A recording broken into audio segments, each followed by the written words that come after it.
भारतमा गोर्खाको जनसङ्ख्या कति छ? के भारतमा गोर्खाको जनसङ्ख्या पक्कै 1.5 करोड छ? यो कहाँबाट ल्याएको सङ्ख्या हो? जस्ता विषयलाई लिएर आगामी 28 फरवरीको दिन गोर्खा समयुक्त सङ्घर्ष समितिले यहाँको गोर्खा दुःख निवारक सम्मेलन भवनमा एक सङ्गोष्ठीको आयोजना गर्ने तय गरेको छ। अब आगामी केही महिनाभित्रै देशमा जनगणना सुरु हुने निश्चित भएको छ। यो गोर्खा जातिको लागि अति नै महत्त्वपूर्ण छ र यसबारे प्रत्येकले बुझेको असल हुनेछ। गोर्खा समयुक्त सङ्घर्ष समितिका कार्यकर्ता अञ्जली शर्मा र किरण बिकेले यस्तो अपिल गरेका छन्। नमस्कार।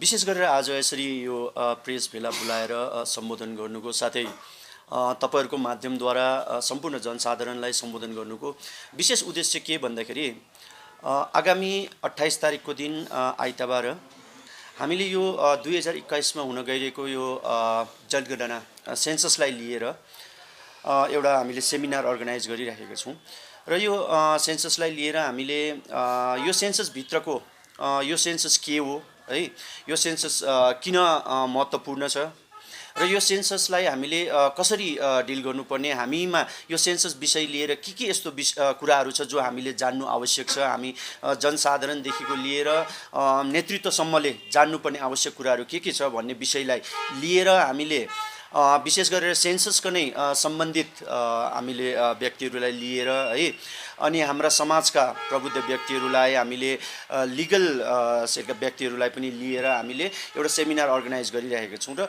त्यहाँनिर हामी चाहन्छौं कि यो सेन्ससको विषयमा चर्चा परिचर्चा होस्, यसमा हामीले छलफल होस्।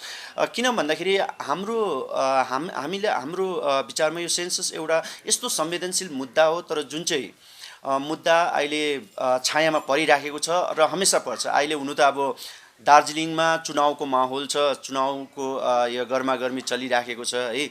यो माहौलमा जनताको बीचमा हामीले एउटा अर्कै अलग्गै कुरा यो सेन्सस लिएर आइराखेको छौं, तर यो हामीलाई लाग्यो कि यो अति नै जरुरी छ।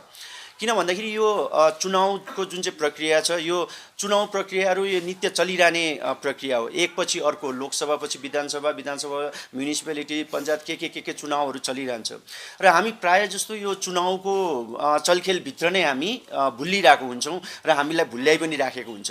हामी यो चुनावलाई लिएर नै हामी व्यस्त भइराखेको हुन्छौं, तर यो चुनावको व्यस्तता भित्र अरु कतिवटा यस्तो संवेदनशील विषयहरू छुटिएर गइराखेको हुन्छ।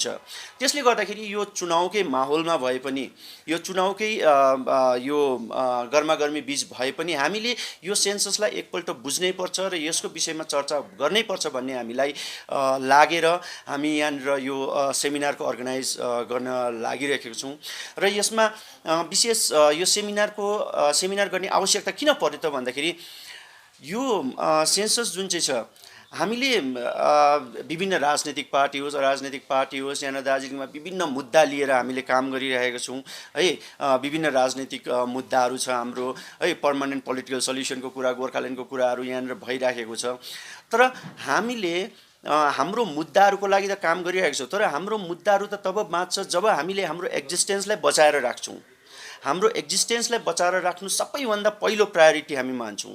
त्यसले गर्दाखेरि हाम्रो एक्जिस्टेन्सलाई बचाएर राख्ने कुरो चाहिँ के हो भन्दाखेरि त्यो यो सेन्सस हो, जुन चाहिँ एउटा डकुमेन्ट बनिने, एउटा पछिसम्म हाम्रो इतिहास हुने, हामी गोर्खाहरूको अधिपत्य साँच्चै कति छ त, हामी गोर्खाहरू कति छौं त भन्ने कुरो यसलाई डिक्लेयर गर्ने एउटा विषय चाहिँ हो सेन्सस। त्यसले गर्दाखेरि यो विषयमा हामी लागि पर्नु, यसलाई हामीले बुझ्नु अति नै आवश्यक छ। हामी जनसाधारणदेखि लिएर नेतृत्वसम्मले नै यो कुरोलाई बुझ्नु आवश्यक लागेको कारणले गर्दाखेरि यसमाथि हामी चर्चा परिचर्चा गर्नेछौं र यसमा हामी सबै पोलिटिकल पार्टिजहरूलाई पनि हामी निवेदन गर्छौं, सबैजना जनसाधारणलाई पनि निवेदन गर्छौं कि सबैले उपस्थित भएर यो कुरोलाई एकपल्ट बुझौं।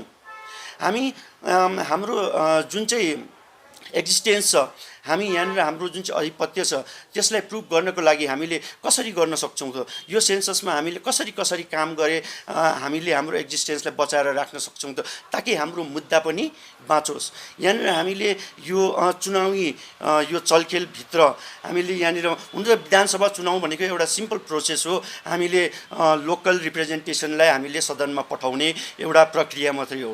हामीले हाम्रो यहाँनिरको प्रेजेन्टेसन जो रिप्रेजेन्टेटिभ हुन्छ जसको कार्यक्षेत्रभित्र बिजुली, पानी, बत्ती, सडक, शिक्षा, स्वास्थ्य इत्यादि पर्छ है, त्यो कुरोलाई लिएर सदनमा रिप्रेजेन्टेसन पठाउने मात्रै हो। तर यो कुरोभित्र पनि आज यहाँनिर हाम्रो ठुल्ठुलो राज्य सत्ता या केन्द्र सत्ताहरूको यहाँनिर दङ्गल चलिराखेको छ र त्योभित्र हाम्रो लोकल जुन चाहिँ हाम्रो फोर्सहरू छ, हाम्रो क्षेत्रीय शक्तिहरू छ, त्योभित्र स्याडो भइराखेको छ। त्यसले गर्दाखेरि यो कुरोबाट अलिकति माथि उठेर हाम्रो लङ टर्म हाम्रो त्यो लङ टर्म हाम्रो गोललाई, लङ टर्म एमलाई हाम्रो लिएर गर्नुपर्ने काम के हो त भन्ने विषयमा हामी यो चर्चा परिचर्चा गर्न लागेका छौँ र यो सबैले यहाँबाट हामीले आज इन्फर्मेसन दिन चाहेका हौँ। यो भित्रको के, किन अनि कसरी यो सेन्ससभित्रको यो सेन्सस के हो, किन महत्त्वपूर्ण छ र यसलाई हामीले कसरी यसलाई बुझ्नुपर्ने र कसरी हामीले यसलाई एक्ट गर्नुपर्ने भन्ने कुरोलाई लिएर हामीले यो सेमिनार गरिरहेका छौँ र यसभित्रको कतिवटा फ्याक्ट एन्ड फिगर उहाँले अञ्जनीज्यूले पनि तपाईँहरूलाई बताइदिनुहुन्छ। है, आज यहाँनिर हामी प्रेस कन्फरेन्स गरेको मुख्य कारण किरणज्यूले बताइसकिहाल्नु भयो है। 28 तारिक जिडिएनएसको लाइब्रेरी हलमा एउटा सेमिनार हामीले आयोजन गरेको छौँ। त्यसको निम्ति तपाईँहरूलाई निमन्त्रणा दिन चाहन्थ्यौँ है। यो निमन्त्रणा हामी किन आज दिन चाहन्छौँ भने हेर्नुहोस्, धेरै लडाइँ हुन्छ एउटा जातिमा है। एउटा कति इलेक्सन्सको लडाइँ पनि एउटा इम्पोर्टेन्ट लडाइँ हो, किनभने आफ्नो पोलिटिकल ओपिनियन राख्नु या आफ्नो पोलिटिकल ओपिनियनलाई र रिप्रेजेन्टेटिभलाई अगाडि पठाउनु जरुरी हो। त्यो हाम्रो इन्टरनल ब्याटल हो है। तर एउटा यस्तो लडाइँ पनि हुन्छ जुन लडाइँ हामीले एकत्रित भएर लड्नुपर्ने हुन्छ, जुन चाहिँ हाम्रो बाँच्नुको निम्ति पनि जरुरी हुन्छ होइन। त्यो लडाइँ चाहिँ हामीले देखेको सेन्ससको लडाइँ हो। अनि यो सेन्ससको लडाइँमा चाहिँ हामीले आफ्नो पोलिटिकल पार्टिजहरूलाई सबैलाई साथ लिएर चल्यौँ भने र जति पनि सोसल अर्गनाइजेसन्स छ, जति पनि पोलिटिकल अर्गनाइजेसन छ, सबैले हामीले एकत्रित भएर गऱ्यौँ भने चाहिँ भोलिको दिनमा त्यो पोलिटिकल पार्टी, त्यो सोसल अर्गनाइजेसनको एक्जिस्टेन्स पनि रहन्छ। नत्र भने यहाँनिर जब गोर्खै हुँदैन त के को गोर्खाको सङ्गठन, के को गोर्खाको पोलिटिकल पार्टी, के को गोर्खाको एमपी र एमएलए है। अब यहाँनिर सेन्सस किन इम्पोर्टेन्ट छ भन्दाखेरि सेन्सस भनेको एउटा प्राइमेरी डेटा हो है। तपाईँको एकजनाको पपुलेसनको इन्फर्मेसन जुन चाहिँ गएर राष्ट्रिय लेभलमा तपाईँको प्लानिङको लागि युज हुन्छ कि कुन जग्गामा कस्तो स्किम्स आउनुपर्ने, कुन जग्गामा कस्तो किसिमको डेभलपमेन्ट हुनुपर्ने, कस्तो खालको व्यक्तिहरू त्यहाँनिर बस्छन् होइन, कुन जातिको व्यक्तिहरू एउटा एरियामा छ, त्यो सबै हेरेर गभर्मेन्टले जति पनि प्लानिङ गर्छ सेन्ससको बेसिसमा। गभर्मेन्टले मात्रै होइन, जति पनि तपाईँको कमर्सियल अर्गनाइजेसन्सहरूले पनि गर्छ, त्यो सेन्ससको डेटा उठाएर नै गर्छ। पपुलेसन डेटा नै त्यही हो है। अनि त्यो पपुलेसन डेटामा चाहिँ अब हामीलाई दुःख चाहिँ कहाँनिर लाग्छ भने हामीले हर जग्गामा, चाहे त्यो यहाँनिरको गीताङ्गे डाँडाको मञ्च होस् कि दिल्लीको जन्तर मन्तर हो, हामी चिच्चाइ भन्छौँ है, 1.5 करोड गोर्खा, 1.5 करोड गोर्खा भन्छौँ। सेन्ससको रिजल्ट आउँदाखेरि हामीलाई 28 लाख मात्रै देखाइन्छ। अब यहाँनिर चाहिँ हामीलाई यस्तो लाग्यो कि डिस्टिङसनको रिजल्ट खोज्दै एउटा नानीले पुरै हल्ला गरेर फेल भएको जस्तो एउटा महसुस भयो है। अब यो एक्जाम हामीले 2011को जुन चाहिँ सेन्सस थियो त्यसको रिजल्टमा हामी 28 लाख देखाउँदैछौँ। तर हाम्रोमा फेरि एउटा मौका छ नि त, 2021मा फेरि एउटा सेन्सस हुन्छ। हामीलाई लकिली यो पालि के भयो भने सधैँ सेन्सस फेब्रुअरीमा हुन्थ्यो, यो पालि अब सेन्सस मे या जुनमा हुन्छ पोस्ट द इलेक्सन्स होइन। अनि जस्तै यो इलेक्सन सकेपछि सेन्सस हुन्छ, त्यति बेला अहिले हाम्रोमा समय छ। अहिले हामीले राम्रोसँगले यसलाई विचार गऱ्यौँ भने राइट अप्सन्सहरू हामी सिलेक्ट गर्न सक्छौँ है। यसमा धेरै क्वेसन्सहरू छ, धेरै डिफ्रेन्स अफ ओपिनियनहरू पनि छ, जुन चाहिँ पनि एउटा जग्गामा बसेर हामीले डिस्कस गरेर रिजल्भ गर्नु एकदमै जरुरी छ। जस्तो कि ल्याङ्ग्वेजको बेसिसमा के गर्ने होइन, तपाईँको रिलिजनको बेसिसमा तपाईँले के लेख्नु चाहनुहुन्छ, किन त्यो ल्याङ्ग्वेज इम्पोर्टेन्ट छ, किन त्यो रिलिजन इम्पोर्टेन्ट छ, सेन्सस पनि किन हामीलाई इम्पोर्टेन्ट छ। त्यसको निम्ति चाहिँ हामीले deputy director, retired deputy director, उहाँले सेन्ससमा नै सर्भ गर्नुभएको, उहाँलाई पनि इन्भाइट गरेको छौँ। उहाँले हामीलाई टेक्निकलिटिजहरू बुझाइदिनुहुन्छ है, लिगल एस्पेक्ट अफ थिङ्स, हामीलाई कसरी चाहिँ चिजबिजहरूले इन्फेक्ट गर्न सक्नुहुन्छ, त्यसको निम्ति सिनियर लयर प्रभाकर देवानज्यू सर पनि आउनुहुँदैछ होइन। अनि ल्याङ्ग्वेज र लिङ्ग्विस्टिक चाहिँ किन इम्पोर्टेन्ट हो एउटा जातिको निम्ति, र यसले चाहिँ तपाईँको सेन्ससमा कसरी फिगर आउट गर्छ, र एउटा प्रोग्रेसन अफ ल्याङ्ग्वेजेस कसरी हुन्छ त्यो सब बुझाउनका लागि हामीले डाक्टर समर सिन्हालाई बोलाएको छौँ। उहाँ लिङ्ग्विस्टिक स्पेसलिस्ट हुनुहुन्छ, अहिले सिक्किम युनिभर्सिटीमा असिस्टेन्ट प्रोफेसर हुनुहुन्छ है। साथसाथै हाम्रा अरू वरिष्ठ व्यक्तिहरूलाई पनि हामीले त्यहाँनिर बोलाएको छौँ। हामी सबैलाई रिक्वेस्ट गर्छौँ तपाईँहरू आइदिनुहोस् ताकि एउटा हेल्दी डिस्कसन होस्, किनभने यो इस्यु न त मेरो हो न त तपाईँको मात्रै हो, होइन, हामी सबैको हो। त्यसै कारण त्यो दिन हामी भेटौँ है। हुन त आइतबारको दिन सबैको अरू अरू कार्यक्रमहरू पनि होला, अरू पोलिटिकल पार्टिजहरूको पनि अरू कार्यक्रमहरू होला, तर म यहाँबाट यो मञ्चबाट सबै पोलिटिकल पार्टिजहरूलाई पनि यही रिक्वेस्ट गर्छु, हामी तपाईँहरू सबैलाई नै इन्भाइट गर्दैछौँ, सबैलाई पर्सनली आएर भेट्ने कोसिस पनि गर्छौँ है। यो मौकामा चाहिँ एउटा सन्डे हामीले तपाईँहरूको कुनै पनि पोलिटिकल प्रोग्राम्स पनि अर्गनाइज छ भने पनि त्यसलाई सक्नुहुन्छ भने पोस्टपोन या डिले या जे पनि गरेर यो सेमिनारमा चाहिँ तपाईँहरू उपस्थित हुइदिनुहोस्, किनभने यो अगाडि तपाईँहरू इलेक्सन्सको लागि जग्गा जग्गामा ठाउँ ठाउँमा पुग्नुहुन्छ है। त्यो भएर पोलिटिकल पार्टिजको भूमिका पनि यो सेन्ससमा एकदमै ठुलो हुनेछ। तपाईँहरूको पोलिटिकल मुद्दाहरू अलग अलग होला, तर जाति त तपाईँहरू सबैको गोर्खा नै हो, होइन, तपाईँ हामी एउटै हौँ। र जुन ब्याटल हामीले भित्र लड्नुपर्छ लडौँ, तर जुन ब्याटल हामीले एकत्रित भएर गर्नुपर्ने छ त्यसलाई हामी एकत्रित भएर नै गरौँ। र त्यहाँनिर तपाईँहरू सेमिनारमा आउनुभयो भने तपाईँहरूको ओपिनियन पनि हामी बुझ्छौँ, हामी पनि तपाईँकोबाट सिक्नु सक्छौँ। त्यहाँनिर प्यानलिस्ट एक्सपर्ट प्यानलिस्टहरू हुनुहुन्छ, उहाँहरूकोबाट तपाईँहरूलाई के क्ल्यारिटी चाहिएको छ त्यो पनि तपाईँहरूले सिक्नु सक्नुहुन्छ। र त्यसलाई लिएर तपाईँहरूले आफ्नो इलेक्सन क्याम्पेन्समा पनि लानु सक्नुहुन्छ। तपाईँहरू आफ्नो इलेक्सन क्याम्पेन्सको लागि जानु हुँदाखेरि पोलिटिकल पार्टीको साथसाथै यो जातिको निम्ति एउटा मुद्दा सेन्सस पनि बोकेर जाइदिनु भयो भने हामी सबै नै गोर्खा जातिलाई भलो हुन्छ भन्ने चाहिँ हाम्रो रिक्वेस्ट छ। यसैले म सबै पोलिटिकल पार्टी, सबै सोसियल अर्गनाइजेसन, सबै जात गोष्ठी, सबै गाउँको समाजहरू जति पनि हुनुहुन्छ सबैलाई म रिक्वेस्ट गर्छु है, आइदिनुहोस्। हाम्रोमा जति नामहरू थियो हामीले सबैलाई आजदेखिको इन्भिटेसन कार्ड्स काटेर नै इन्भाइट गर्ने कोसिस गरिरहेको छौँ, तर हुनसक्छ कसैको नाम छुटिन्ला, होइन, कसैकोसम्म हामीले निमन्त्रणा पत्र पुर्याउनु नसकौँला, तर यो सोचेर आउनुहोस् कि यो तपाईँको बाहिरबाट आएको निम्तो होइन, यो तपाईँको घरभित्रको कार्यक्रम हो। तपाईँको नाम छुटेको छ भने पनि यो प्रेस कन्फरेन्सलाई नै निमन्त्रणा सम्झेर पनि 28 तारिकको दिन 11 बजे चाहिँ जिडिएनएसमा तपाईँहरू सबैजना आइदिनुहोस् भन्ने म रिक्वेस्ट गर्न चाहन्छु।